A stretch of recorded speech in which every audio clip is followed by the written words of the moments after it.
शुक्रवार संध्यारे शिक्षा विकास समिति सामूहिक आचार्य कार्यशाला कार्यक्रम स्थानीय हरचंडी स्थित सरस्वती शिशु विद्या मंदिर परिसर में अनुष्ठित हो जाइछि। एही कार्यक्रम रे विद्यालयर सभापति अरुण मिश्र प्रदीप प्रज्वलन पूर्वक उद्घाटन करथिले।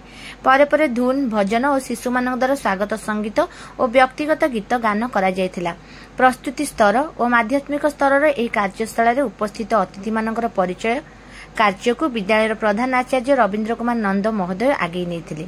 एही सभा कार्य शिक्षा विकास समिति पुरी जिला सह प्रमुख दीनबंधु त्रिपाठी, पुरी विभाग सह प्रमुख प्रफुल्ल कुमार पंडा, पणस्पदा सरस्वती शिशु विद्या मंदिर सभापति सौम्य रंजन मेकाप, समाजसेवी रितेश रंजन साहू, पणस्पदा प्रधान आचार्य श्रीधर कुमार दलई, बड़झाड़ शिशु मंदिर प्रधान आचार्य चक्रधर माझी और चुड़ंगसाई शिशु मंदिर पुरी प्रधान आचार्य मामी लेंका प्रमुख उपस्थित थिले। अतिथि मानक उपढौकन प्रदान करा जाय सम्मानित करा जायथिला।